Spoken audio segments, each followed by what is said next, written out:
Salut les amis, j'avais pas du tout prévu de faire une vidéo ce soir, mais voilà, un truc énorme est arrivé. La Maison Blanche a décidé sur son site officiel de réutiliser une partie du site officiel qui était de l'administration Biden sur la crise sanitaire. Je ne dis pas le nom exprès parce que je veux pas que ma vidéo saute.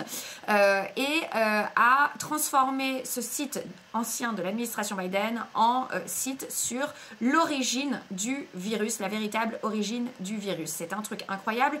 Je vous conseille de vous rendre de Google le site officiel The White House, la Maison Blanche donc. Elle explique que maintenant la piste officielle la plus probable serait que l'origine ne soit pas naturelle. On se rappelle du professeur Montagnier qui avait dit ça, qui s'était fait traîner dans la boue, traité de sénile, de complotiste, de tous les mots, et tous les gens qui ont posé des questions à ce sujet ont été traînés dans la boue, exclus professionnellement, socialement, etc., mis à l'écart, censurés. Il y a eu des censures terribles sur tous les réseaux sociaux, etc. Donc, en fait, je vais vous dire ce que ce site qui vient d'être posté aujourd'hui explique. Il explique donc que, petit 1, l'origine ne serait pas naturelle. Il explique un incident lié à un laboratoire impliquant des recherches sur le gain de fonction est très probablement à l'origine du 19. Le même jour, en France, on notera que le ministre de la Santé a annoncé vouloir créer un observatoire contre la désinformation, donc comme une espèce de ministère de la vérité sur toutes les questions médicales pour évidemment censurer les opinions dissidentes. Est-ce que c'est un hasard que ce soit le même jour que ce site sorte sur le site de la Maison Blanche? Je ne sais pas, on verra. Ne faisons pas de conclusion hâtive, en tout cas, le hasard fait bien les choses. Donc sur le site de la Maison Blanche, je continue. Le petit 1, le virus, a une caractéristique biologique qui n'existe pas dans la nature. Petit 2, les données montrent que tous les cas de 19 proviennent d'une seule introduction chez l'humain. Cela va à l'encontre des pandémies précédentes où il y avait de multiples événements de débordement. Donc apparemment ce n'est pas habituel comme processus si c'était un processus naturel.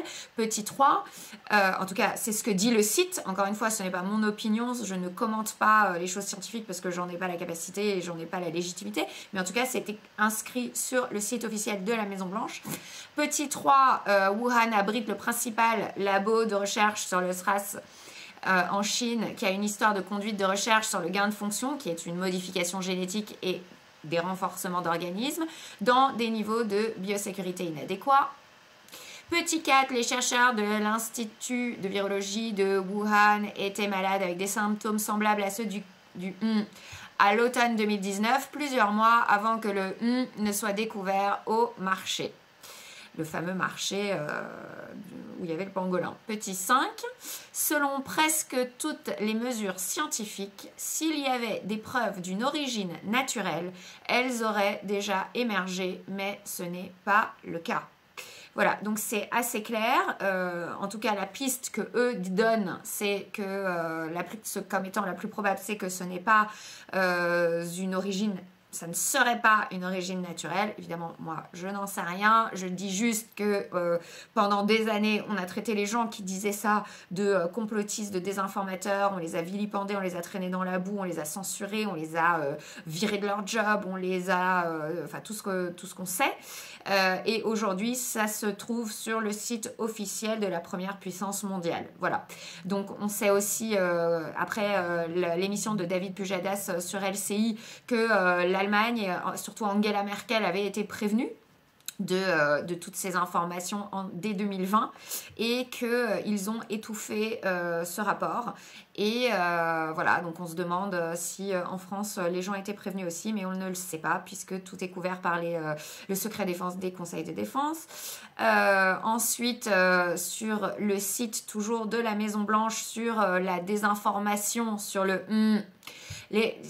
site dit « Les responsables de la santé publique ont souvent induit le peuple américain en erreur par des messages contradictoires, des réactions impulsives et un manque de transparence.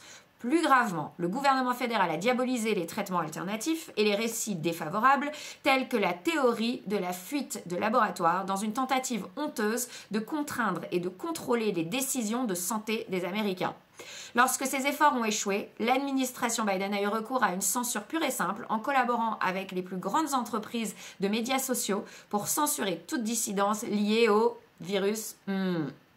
Voilà, je fais attention parce que, évidemment, toutes ces choses-là sont encore censurées chez nous, souvent, enfin parfois, souvent, bref, vous le savez. Ensuite, ce que le site dit, encore une fois, ce n'est pas moi qui dis tout ça, c'est le site de la Maison-Blanche, le site officiel de la Maison-Blanche, de la première puissance mondiale, donc des États-Unis. Ce qu'ils disent sur l'Organisation mondiale de la santé, sur l'OMS, la réponse de l'OMS à la pandémie a été un échec total car elle a cédé à la pression du parti communiste chinois et a placé les intérêts politiques de la Chine avant ses devoirs internationaux. De plus, le nouvel effort de l'OMS pour résoudre les problèmes exacerbés par la pandémie via un traité sur les pandémies pourrait nuire aux États-Unis.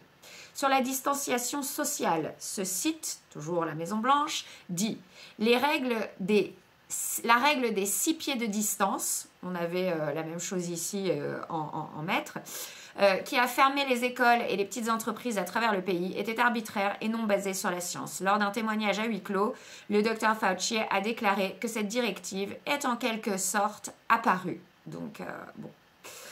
Sur les masques obligatoires, le site de la Maison-Blanche dit « Il n'y avait aucune preuve concluante que les masques protégeaient les Américains du Les responsables de la santé publique ont changé d'avis sur l'efficacité des masques sans fournir de données scientifiques aux Américains, provoquant une montée massive de la méfiance publique. » Voilà.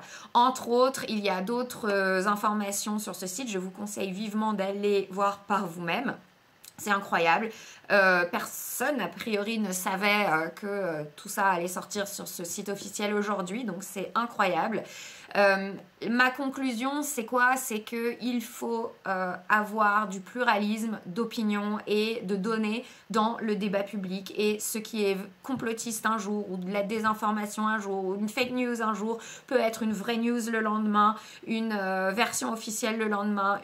Et censurer des choses qui sont potentiellement des vérités, c'est scandaleux et c'est digne des régimes totalitaires. Et donc, il faut absolument lutter contre ça. Et l'annonce aujourd'hui d'une création d'un observatoire de la désinformation et non seulement un comité Théodule orwellien supplémentaire qui va coûter un pognon de dingue, encore une fois, aux Français, qui va être désigné comme ambassadeur de la vérité. Est-ce que ça va être les mêmes faux fact-checkers que pendant la crise sanitaire, qui ont désinformé, qui ont menti sur tous les sujets, qui ont pris des cibles, qui ont harcelé des personnalités qui posaient juste des questions qui étaient en plus légitimes, qui avaient toute leur place dans le débat public?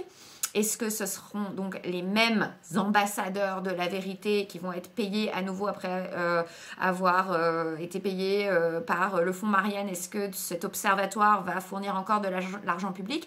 Et en plus, est-ce que cet observatoire contre la désinformation, qui est fait et en plus pour pouvoir interpeller l'ARCOM en cas de propos jugés de la désinformation par ces ambassadeurs de la vérité, c'est totalement orwellien tout ça, c'est vraiment digne d'un régime autoritaire voire totalitaire. C'est incroyable qu'on en soit là en 2025 dans notre beau pays. En tout cas, c'est effrayant. C'est un ministère de la vérité qui se construit en France, alors même où aux États-Unis des éléments nouveaux apparaissent. Je ne ferai pas plus de commentaires. En tout cas, allez voir sur le site de la Maison-Blanche. C'est incroyable ce qui se passe. On vit vraiment une période folle. C'est incroyable. En tout cas, je vous embrasse. Je voulais juste faire cette vidéo le plus vite possible. Il y a peut-être de nouvelles informations qui vont être publiées, je suis sûre et certaine. Pour l'instant, les chaînes info n'en parlent pas encore en France. Personne n'en parle, la presse n'en parle pas. C'est tout récent, ça date d'aujourd'hui.